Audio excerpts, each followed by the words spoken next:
And we'll start this up. Just say something very loud, like get angry at me for a second.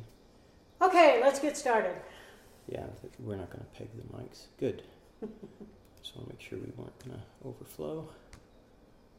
Do you need to see yourself at all? Do you want me to put this over here and then I'll be reading from this? Would that help you? No, I don't need to see myself. Okay. Sure. I think we're all set. Slate? So I'll begin it and then introduce you, and then we'll go into the first question right here. Does that sound good? Okay. So, welcome to Link headquarters. We have with us today Gene Wilcox, who's running for the mayor of Prescott here in Prescott, Arizona. And the ballots have already been sent out, so people are voting. I already voted. No matter what you do today, you're not changing my vote, I hate to say. And the election is on August 29th. And you contacted me because you were specifically wanting to talk about the subject of dark money that's affecting this election. Right. Do you want to talk about that? What is dark money and how is it affecting our Prescott election? Dark money is money that is sent through another medium, such as a nonprofit organization, that does not have to report its political contributions. And there are two of them that have been sending out postcards. One is called the Arizona Free Enterprise Club. Yeah. That sent postcards slamming me. And the other is called the Arizona Voter Education Project that sent postcards slamming Mary Beth Rinn. That's right. Yeah, so unlike individuals, or unlike campaign committees who have to file campaign finance statements, these nonprofits don't have to report where their sources of money come from. That's Right. why it's called dark money. Now, it's pretty apparent that they haven't actually mailed this out to each and every voter because, for example, I didn't receive the Mary Beth Rinn mailings, nor did I receive yours. These I actually received at a friend's house while I was house sitting.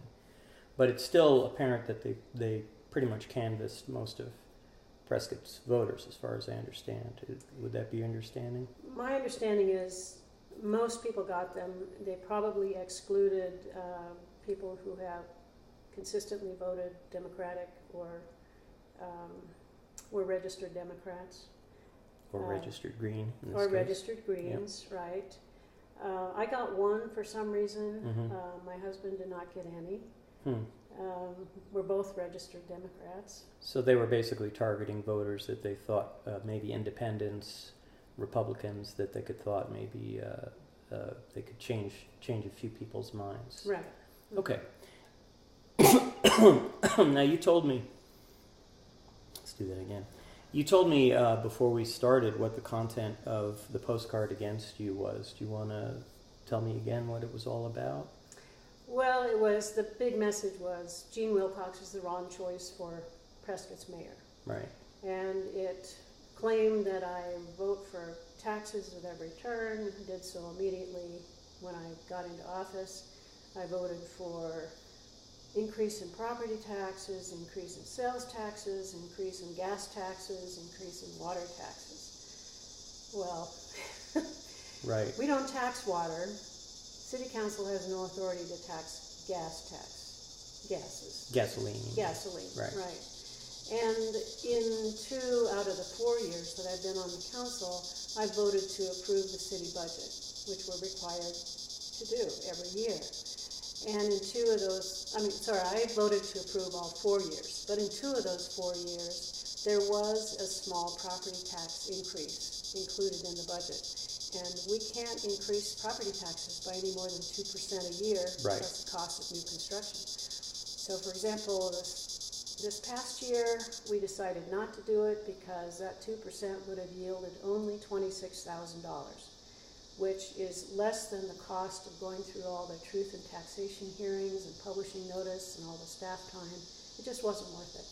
I think that figure is very important to kind of state again, because when we move along and we talk about Proposition 443, the amount of money that needs to be raised to support the PSPRS funding for firemen is in the millions of dollars. And if you increase property taxes, like you say, only by a percentage point or two, you're gathering, as I understand it, tens of thousands of dollars or maybe $100,000 a year. You're not getting anywhere near the $1 million mark. Right. So I'm still trying to figure out the math of those who say, and one of those people will be coming later, actually, who say that they are not supporting Proposition 443, which is the 0.75% hike in sales taxes over the next 10 years, which I support, voted yes on. I want to say one thing. We're kind of mixing up the order of how my script is up there, but one thing that I think is very ironic about the whole sales tax issue is this is not going to be for the candidates to decide. This is for the voters to decide. The candidates have been kind of overwhelmed with their, the questions are mostly related to PSPRS and Proposition 443 and all the candidates' forums, kind of crowding out many other issues. And I found it very ironic that that's the case because, again, that's a voter proposition. The voters will be voting by August 29th, yes or no. Hopefully it'll pass, Proposition 443 and 442 both. And yet we're voting in people who are simply going to administer whatever the voters decide. So if the voters vote yes, you'll have more money available to pay down the PSPRS debt. If it's voted down, as mayor, you would have kind of more of a challenge at coming up with funding. Let's hold that thought for a second because that's way down in the list. So the attack against you was basically on your taxation policy, and kind of taxes in general in Prescott are a bad word. A lot of good ideas fail. Almost across the board, being a progressive voter, I vote yes on most smart taxation policies to better fund schooling, the school districts, for example.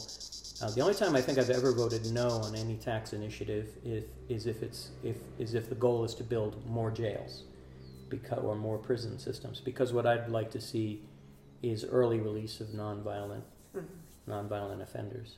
But I'm proselytizing now, and I'm off script. So you think basically the criticism against you is not justified. It's just going after. It's kind of inflating or overstating your tax voting.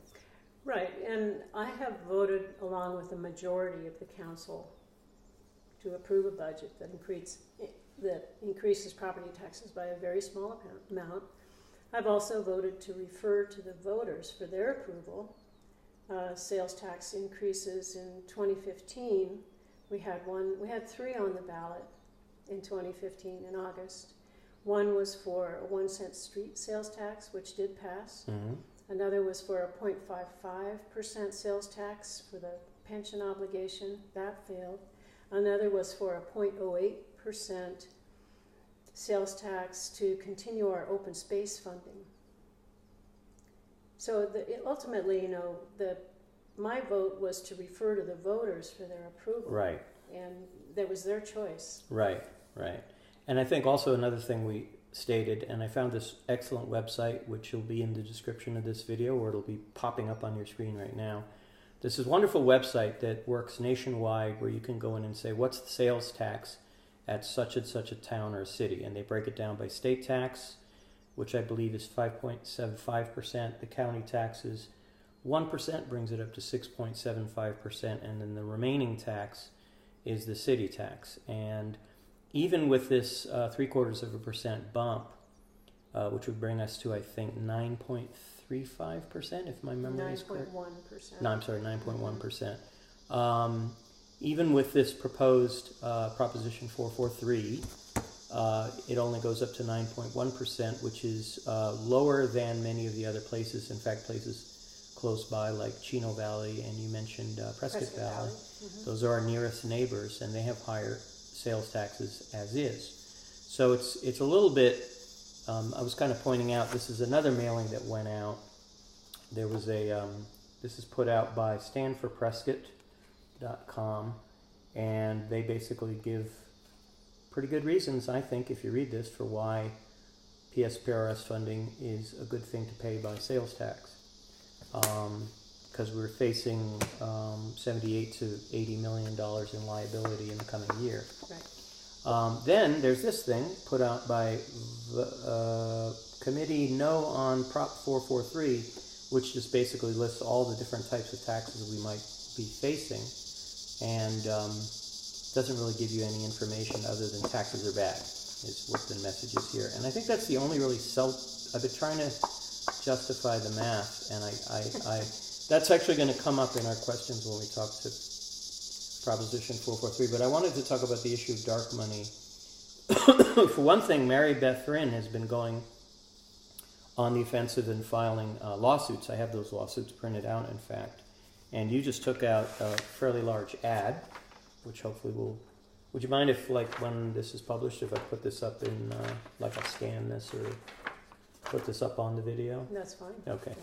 So this ad is being submitted to the Daily Courier today. It's a paid ad, a declaration of independence, basically saying there are outside influences, out-of-town influences, I think you say during this, that identify you as a tax and spend politician. You're quoting them there, and then you're basically justifying why the taxes that you approve of are good ideas. Mm-hmm. And I'm on board with you. I think that every explanation I've heard of your policy and your attitude is justifiable. Because it's not to excess, it's well thought out. It's paying for things that we need, and we are in kind of a financial crunch right now. Mm-hmm. And so I can't wait to see this ad run. This should appear in today's Daily Courier if they find room for it. This is a pretty big ad. You know, one of the most common complaints I hear from people is about our streets. They're crumbling on the edges, they're cracked, they're wavy, and it takes money to keep up with all that infrastructure. There have been so many years of deferred maintenance that people didn't want to pay for because we have a tax-adverse community here. But they think there's going to be some magic that happens that should come along and pave their street. Right, and I think honestly, we'll get into this later, I think we're being hit by a simultaneity of things occurring. It's not just the pension fund starting to rise up in year by year. The maintenance that you're talking about, the fact that the fire and police forces have faced major cutbacks, which mm-hmm. are very necessary. We've seen salary cutbacks or staff reductions mm-hmm. within the Prescott, I don't know what you call them, just the employee corps. Right. City employees have mm-hmm. have seen their salaries frozen or cut, or hiring freezes in place. We've seen brownouts of the fire companies. The Prescott Library has been closed for months at a time to try and save money there, and I know a couple of librarians, so they're not too happy about that. And right now, you know, if push comes to shove, the library itself, if Proposition 443 doesn't pass, could be on the chopping block potentially if funding sources don't come about. Mm-hmm. So yeah, these are all issues brought on by the fact that fundamentally there's this mindset that taxation is bad. We are above average in Yavapai County, but not egregiously so. We're not like a very expensive place. It's not turning away tourists at all. Even at 9.1%, I can't see any tourists saying, "Oh, this bric-a-brac I want to get for $10 is too expensive," with 91 cents in tax on top of it, or whatever it would be. Right. So, okay, let's move on. I think we spoke about this, but I participated in the July 1st parade as part of the Move to Amend float, as you know. And I wanted to talk about this a little bit because their big problem is they are opposed to dark money contributions, and they're seeking a way out of the current situation, because a lot of people think dark money is only like occurring at the national level or maybe with state elections, and it goes across the board all the way down to local elections. We don't know who is funding all of these things going against you and Mary Beth, but we know that you've both been hit pretty hard, and it's really an effort to kind of buy city councils and mayors, and this happens mm-hmm. right and left. It happens in places where, for example, an interest like a fracking interest might want to go in and convince everybody that fracking is a good idea. They get their point across better if they kind of essentially buy up the city council. They may invest, a few $100,000 to make that happen. They make millions or potentially even billions coming out as a result. I mean, they get their candidates in office. Right, yeah. and the candidates just kind of white stamp anything the company doesn't want to do. And therefore, the people aren't really adequately represented. No candidate just coming up with their own resources can kind of fight against those ad campaigns. People are too easily swayed by these types of postcards. They see something negative and then they just go, ooh, I was gonna vote for Jean Wilcox or Mary Beth Rinn, but now I'm not so sure. There seems to be some bad stuff here. And when you actually research this, well, I'm specifically talking about the claims against Mary Beth Rinn, it's just all smoke. There's really nothing there that I can see from the research that I've done. And to go against you for taxation policy, it's the same thing as this little postcard here that says, taxes are bad. We have here somebody who wants to tax. Well, everybody on with the exception of Mary Beth Rinn and Phil Good, everybody is for Proposition 443. So there really isn't that much dissent that 443 is a good idea. So, well, I found it very interesting that Greg Mangarelli, who's the third candidate for mayor, has stated that he's in favor of 443, but there were no negative attacks against him. Correct. He started out his campaign advertising that he's a conservative Republican, and I think that just draws the attention of supporters who want to see that kind of candidate in office, and he may never know who the dark money is coming from, but unfortunately he benefits. Campaign is connected to he's it. definitely He benefiting. I wasn't sure if I wanted to bring up Greg Mangarelli because I'm not interviewing him, but on the other hand, what Mary Beth Rinn has said that he's flatly denied any involvement or knowledge about where this money comes from, and that may be the case. In fact, when the first of these two mailings against her came out, she claimed it was the Firemen's Union, and then the Firemen's Union representative said, "We didn't have anything to do with that. We don't know who it is," and that's exactly the problem: is you don't know who backs these things, where it's coming from. You can just see very clearly who's benefiting. Right. Like you say, if somebody goes against you on taxation, and Greg Mangarelli is agreeing with you on those policies and doesn't get attacked, that's kind of an interesting. Oops, why is one candidate being attacked and not the other? Well, I think something has to change. Currently, the Supreme Court has ruled that dark money is free speech, and I think that has to be overturned. And there's not a lot of people locally who understand what that is. It's kind of ironic that the very group that is fighting this was kicked out of the parade because they said they had a sign that said dark money is killing our elections. And ironically, we were standing right 3 or next 4. To my yeah, we were float. Entry 44, I think, 43, and you were like 46 or 47. You were like right in back of us, and our message didn't fly because dark money is killing our elections was seen as a negative protest statement. And interestingly, now dark money clearly has come in and is affecting, I wouldn't say killing this election, but making it much harder for you to get elected, making it much harder for Mary Beth Rinn to have a chance based on your level of financing. The claim I've heard is that Greg Mangarelli received upwards of about $78,000 in dark money contributions to his campaign. I don't know if that's true or not, but well, you have to look at the campaign finance statements, and we have a deadline of tomorrow for the next statement. So after that comes out, it'll be interesting to see whether or not that $75,000 is really there. I'm going to have to look that up. Yeah, as of June 30th, there wasn't that much. Note to self, check out the latest campaign statements. Yeah. So anyway, I just wanted to mention move to amend because I think it's ironic the way a lot of people see their type of activism gets in the current state of political thinking. I think what occurs is everybody sees anything they don't recognize as being protest and therefore bad. And there's everything from groups that are just doing education to, for example, the Peace Vigil people who stand on the northeast corner every Friday, and they've been doing so for like the last 14 years. Very peaceful, very nonviolent. They're not protesting against any candidate. They just want to see less warplanes, less military spending. And most people don't have any problem with them standing there.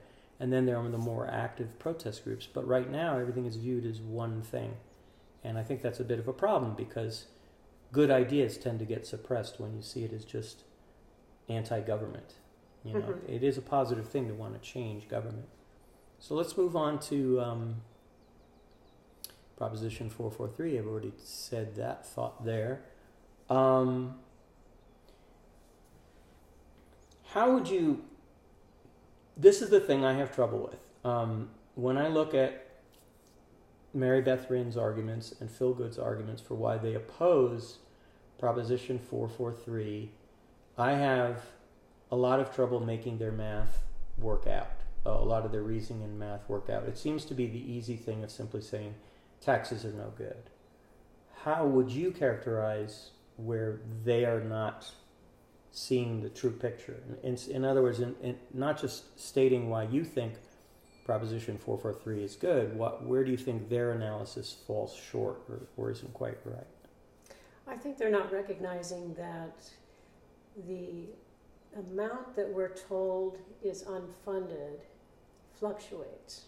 And Right. it's based on assumptions because there are things that will happen in the future. We don't have a crystal ball, so we can't tell exactly how many public safety officers are going to retire, when they're going to die, when their survivors, if they have any named on their pension benefit, will die. We do have control over how many people we hire. Right. That's pretty much it. Right. The rest is all told to us, from PSPRS board, this is how much you will pay this year, and this is what your total unfunded liability is as of this moment, but it will change. Right. It'll go up or down It could each go year. down as well. Right. So you can control on the input end of new people being put into the system, and I would presume your benefits are contingent on how long you stay with the police force or the fireman's force. You have to meet a certain minimum employment record or minimum number of hours per week to get to the point where you receive an actual pension. And then there are people who leave Prescott and then they're not part of our system. They're paid out of the system, the entity's system from which they retire. And there are also people that we hire into Prescott, a lateral transfer, who might stay 10, 15 years and retire out of our system, and then they're, part of our actuarial calculation. Right. I would ask you this. This is a question down here. Do you see there as being an alternative way to structure PSPRS? Now, this can't be, Prescott can't vote to make PSPRS work X or Y or Z way, even though it might be a better way. This has to be done at the state level in the state legislature.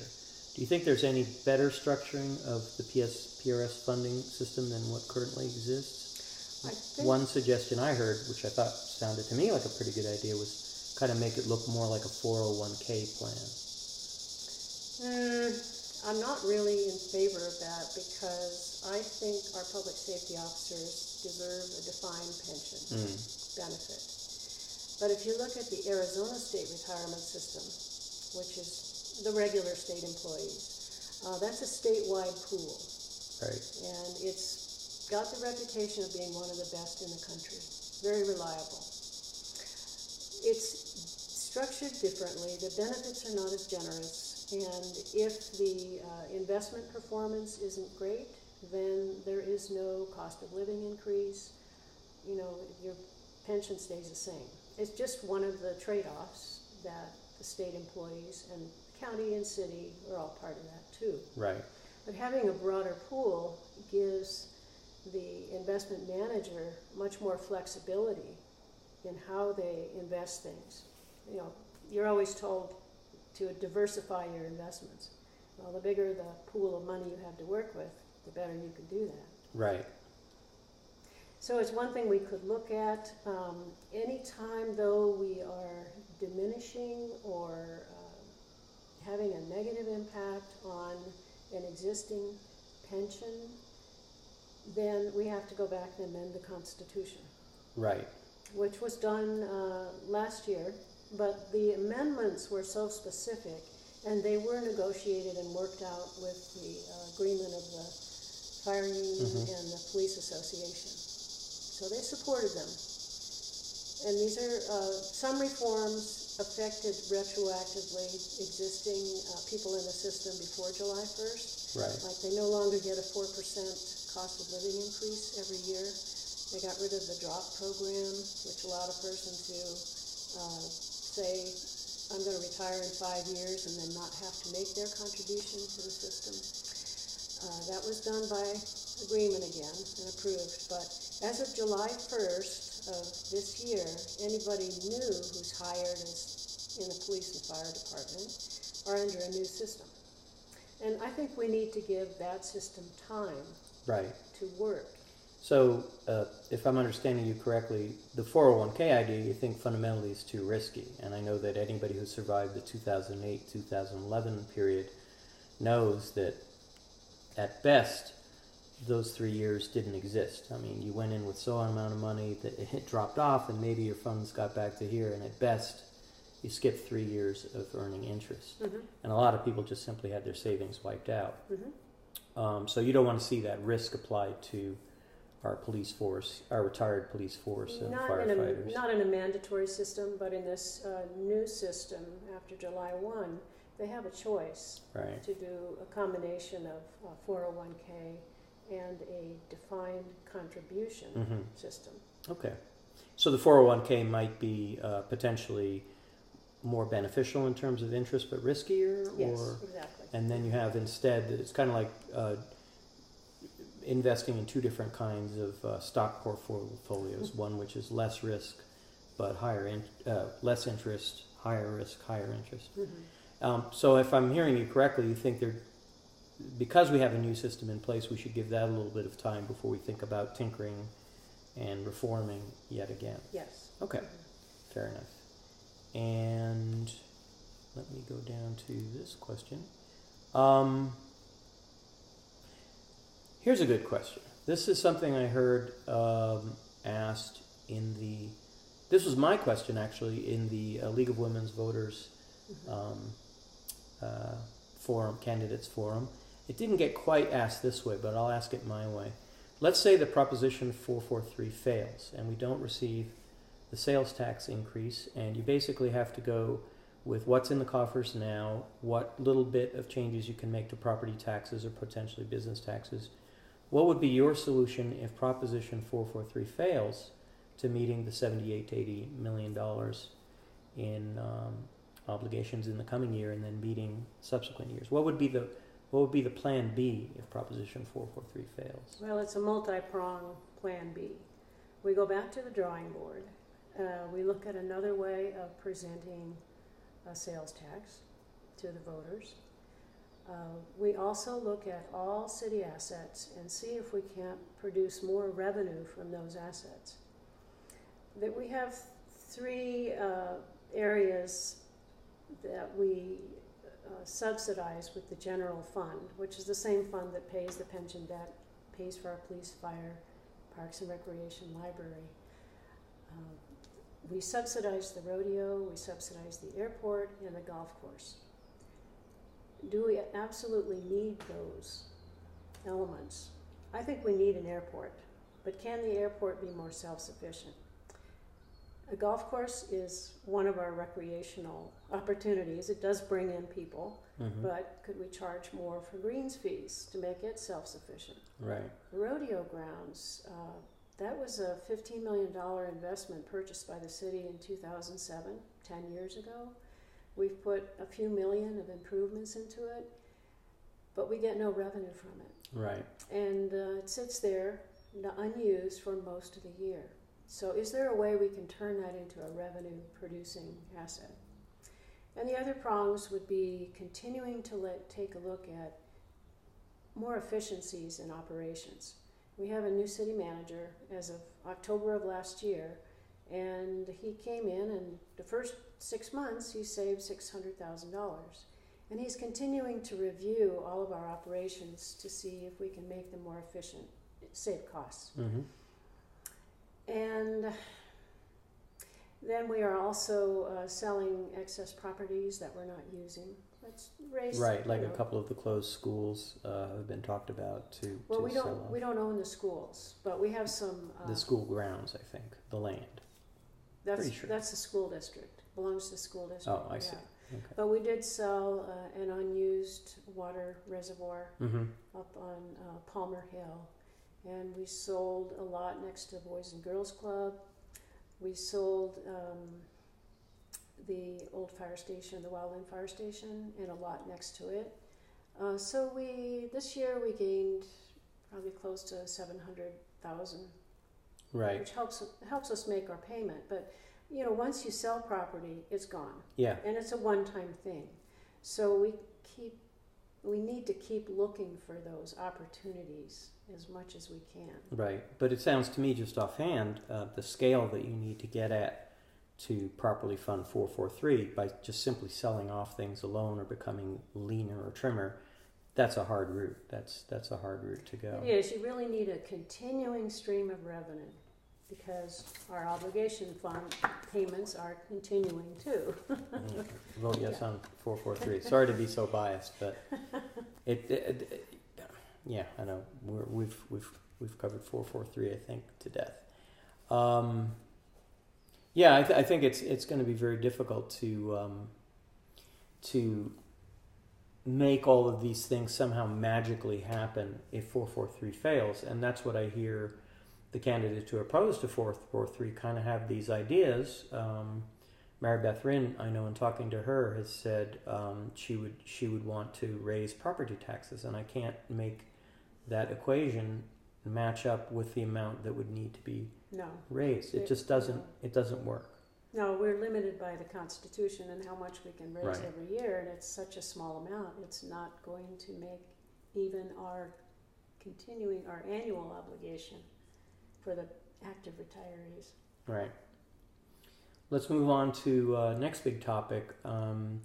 We have kind of two major expansions that are being talked about. One is the airport expansion, and one is the expansion related mostly to the specific project, the Deep Well Ranch expansion, which would basically nearly doubles the Prescott population over, I forget how many years, 25 years, 30 years they're talking? 25 years. And they've gotten permission from the current mayor and city council to kind of move forward with the initial stages of development.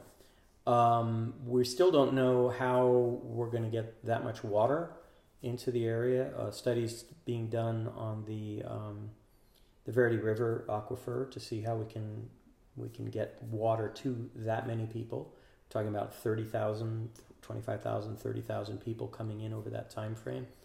We're also talking about an expansion of the airport, which is being argued primarily because that would make it easier for firefighters to fight fires, which is true, but I question whether those two things kind of coming in together at the same time while we're seeing so many economic strappings of the city is a wise decision, because it sounds like the city is kind of taking on a lot or reaching for this expansion, which would bring in economic boom, certainly, but I can't see how we can do this, keep the library open, keep the police and fire going, keep our educational system intact, while also building up whole new vast areas of sewer and water, airport expansion, roads. It just seems like a lot. So my concern is basically every mayoral candidate, every city council candidate is basically saying we like the idea of expansion. It has to be somewhat controlled and thought out. Well, it has to be controlled and thought out. But I just see everyone giving a green light, green light, green light, green light. Nobody's saying, hold up, let's stop and talk about it. What are your thoughts on my skepticism of expansion? Is I guess the best way to put it. Well, so far the council has only approved a pre-annexation, a pre-development agreement. Right. And in the pre-annexation agreement and the annexation, Deep Well Ranch is bringing water into the city system. And it's much better for us to have that water into our system because we recycle it, and then we recharge the water aquifer with it. Are you talking about through the well system that would be brought up? They're not giving a pipeline or anything? Right, they're giving up wells that were part of the old Deep Well Ranch. Gotcha. Yeah, so that water right comes into the city. It certainly, because this is private property, the property owner could have just sold it for lot splits. We call them wildcat subdivisions. They don't have to have improved roads. Everybody can have their own sewer system. They can drill their own well. That would be far worse for our water supply, for road system, traffic control. We wouldn't have any bike lanes. What they're providing with this master plan is basically a whole nother node of the community that has a lot of amenities that the old part of Prescott doesn't have right now. Bike lanes, bike paths, a wildlife corridor, open space, public places. They've set aside a civic area with ability to dedicate and build new fire station, new police station if we need it. And they're also very conscious of the airport expansion, the possibility that there may be more planes and larger planes in the airport. So they're trying to plan the development away from the runways. And there will be quite a bit more opportunity for public comment. And they'll hear quite a bit, and I think they will make some changes. So I see it as a benefit as opposed to the alternative, which they're legally allowed to do, and I think the James family has been very responsible. What's the legal alternative? Well, the wildcat subdivision. Just leave it be part of the county, and everybody have their own wells. Right. You know, sucking more straws into the same aquifer that we use. So I'm in favor of looking at developing the concept with them, and they presented a master plan so far for public review. But I want to hear what people have to say. So far I've seen some pretty good comments and questions about, well, when we have a public transit system, where are the bus stops going to be? And let's think a little bit more about the noise attenuation from the airport and what kind of uses you have closer to the airport. We don't want to put the residential areas and the schools so close to the airport. Those are all good comments. One issue I have, in addition, is I'm a little leery of developers in general, because I see them kind of coming in and they will tend to cater to the higher income families. They'll tend to put in single family homes or large, not mansions, but large, very expensive houses on the top of the hill, because there's a better profit margin for them. What would guarantee that in this deep well ranch development, that would guarantee that there would be a kind of equal build out of low and middle income family homes for working poor, for example, as that gets built out, so that we don't have, let's say, simply people moving out from the central area, kind of creating more of a, not slum condition, but more of a ghettoization. Ghettoization, yeah. I'm a little leery of anything that smells like gentrification coming from San Francisco personally. I mean, I couldn't afford to live there anymore. I'm very happy with the rental prices the way they are here. So what's to prevent either downtown becoming sort of a ghetto, or just simply having one kind of family move in and not building in that kind of equal? Well, their plan shows mixed uses, combinations of retail, commercial, office, and residential. Not everybody's going to like that, but there will be a certain income or type of person who would like a smaller apartment and like to live in a small walkable area where they can go down to the coffee shop and so forth. But their master plan also has, I believe it's several hundred units that they call workforce housing. And they're intentionally going to market to people of a certain income bracket. The problem that we have anywhere is that we don't have rent control or price controls. So let's say a low to middle income person buys a unit, and maybe 5 years go by and it's appreciated and they sell it, so the price goes up. And then it's resold and the price goes up. So over the long haul, it's possible that it would not be affordable to someone working poor in the workforce. I would like to see in Prescott either a housing authority or a community trust, which is more like a nonprofit, established to own and rent out houses, apartment units to people who are income qualified. We have a few apartments here in Prescott, but not nearly enough, and especially we don't have them for families. So it's something I've seen done successfully in Flagstaff when I lived there. Mm-hmm. They're really nice apartments. They have playgrounds and places for people to gather, and they're close into town where they can take the bus or even walk. We could do that in Prescott if we had the community will to get it done. And as mayor, I would push to get that done. I think that's the noon chime, so we're actually probably about 45 minutes in by now. Okay. I think I answered all these questions. Let's switch now back to water management.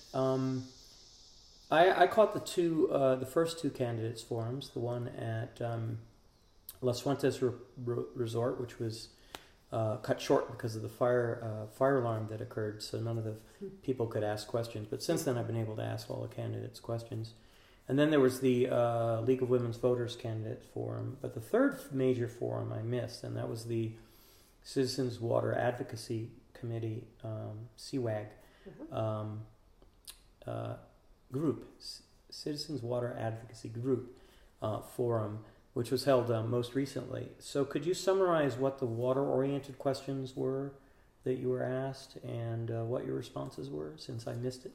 Well, I really focused on whether or not we were in favor of building the pipeline from the Big Chino water basin, and what policies we would advocate for.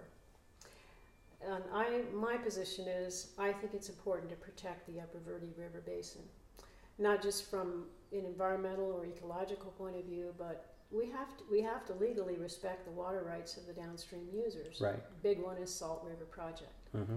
We don't want to get into an expensive, lengthy legal battle with SRP over that. But at the same time, I am convinced that we can get by without that pipeline. So you think just based on the well water that will become available through the deep water expansion, that would be enough? Well, that's not enough.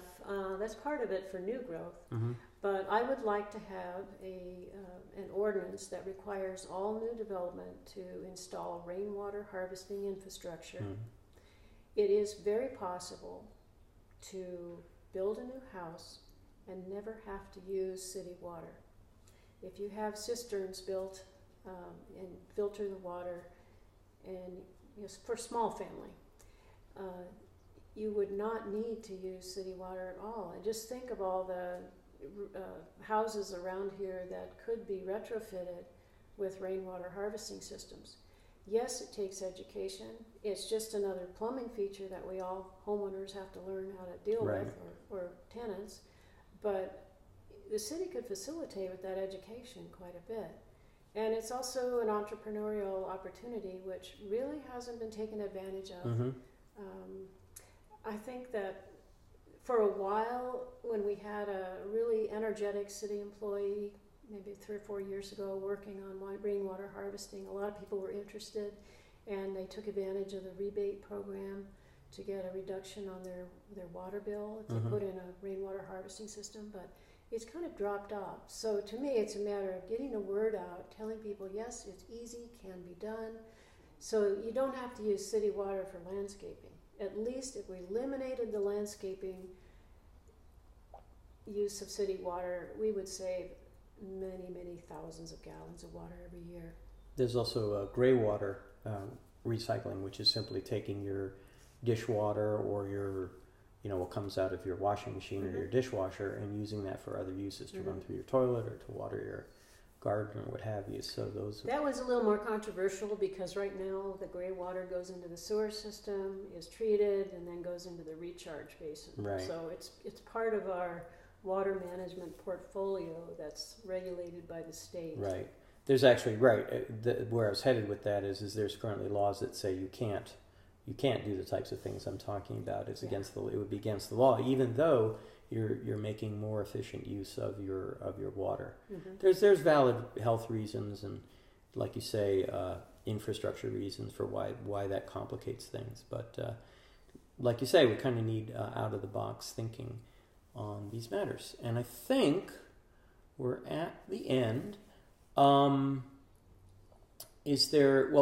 I think it's very interesting that you called me to kind of ask for this interview. So is there anything else you want to say or mention on camera to your listening audience about what you think is most important to communicate? Well, I think having served on the council 4 years has taught me an awful lot about city operations, issues, people. It should be a prerequisite for running for mayor.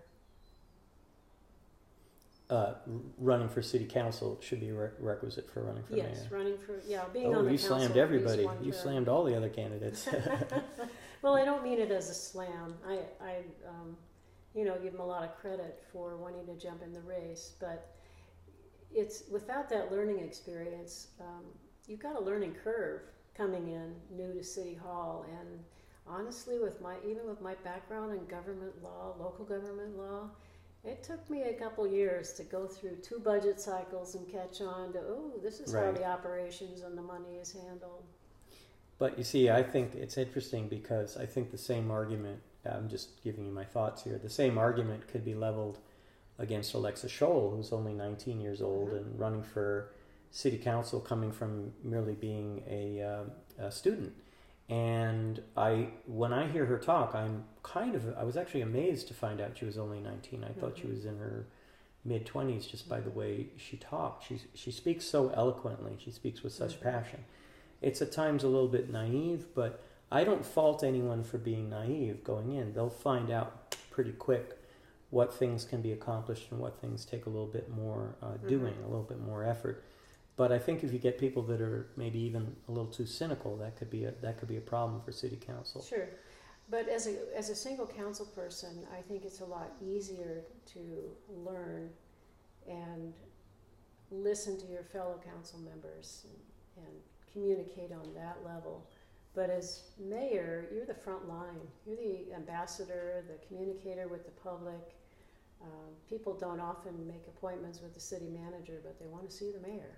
Right. So you need to have a basic understanding of all the city operations and finances and even the laws. Indeed. And for the record, actually, Alexa and a couple of other city council members, Joe Vichica and Connie Telmy, were invited. Oh, that's on camera. And Alexa said she couldn't attend. And the way it's beginning to look like, it may just be you and Mary Beth Rinn participating, which actually I think works out better because you were both of the people slammed by this dark money. I hope we will get to a point where we can address this legislatively and kind of say, no, if you're going to be affecting an election, you better, number one, we can't just have unlimited funding dumped in so a candidate with sufficient backing can simply dominate on the basis of being funded alone. And second, if you are contributing to a campaign, all of that bookkeeping needs to be crystal clear. I should say that actually as a member of the Green Party, we now have an official Green Party Yavapai County chapter. It's only the 3rd county in the state that has an official Green Party chapter. Okay. So this was kind of big news. It made the national website yesterday or the day before. One of the things I'm running actually for the treasury position within the party here, and one of the kind of the controversial things I said was, why don't we simply make our books perfectly transparent and downloadable online? Why don't we just simply say every penny that comes in, everything we spend for, everything we're doing, is completely transparent and set the standard for this. And what's interesting is we're kind of consensus based. So right now that's not an accepted idea. But oh my gosh, I would love to see that be adopted by our county chapter, because there's nothing. Ideally, a party should run, and all of its candidates, and this would also apply to all of the candidates that we run, should have perfectly transparent financial records, and not just those required by law. Where you have summations of this and that. We would not name each individual contributor for privacy reasons, but we would name any major contributors, any major expenses, and have all of those spreadsheets just perfectly downloadable. Look, we're an open book. I like that idea. I think parties should run that way.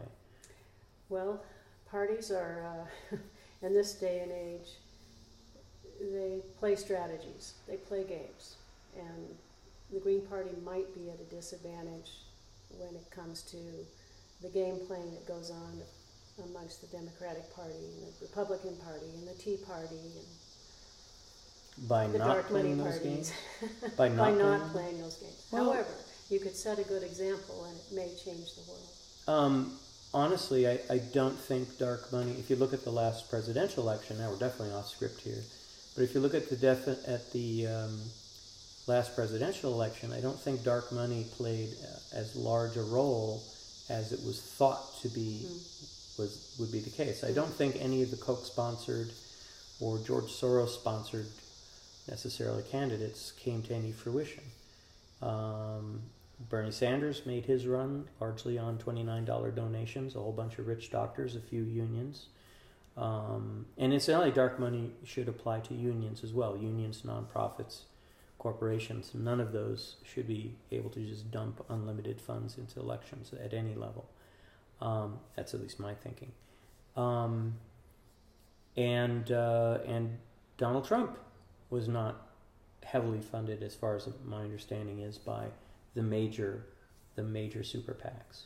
I could be wrong about that, but you're kind of smirking at me. I think he had his own money. Oh well, yeah, he kicked in super his PAC. own money. True, but he actually said in the disclosures that he said is I'm only kicking in little bits here and there. He wasn't spending nearly as much as most of the other Republican candidates. So he was actually playing a game where, I mean, let's face it, he was getting free press. He was definitely playing the clown in a sense, or always making the controversial statement and stealing all the cameras. Right. So that was kind of a very smart strategy when you look back at the fact that he got elected. So I really appreciate this. I think we're at a close. Okay. And thank you so much for coming down to Link Central, and I hope you win. Do you have any sense in the polling of where you stand, or do you pay attention to that? We don't have any polling, and I think it's going to be a very interesting split race. So if one of us gets 50% plus one vote, we win. If not, then the two with the highest number of votes advance to the general November 7th. Right. But then we've also got this pro-443, anti-443. There has been polling on that, though. There has been polling on the 443 issue.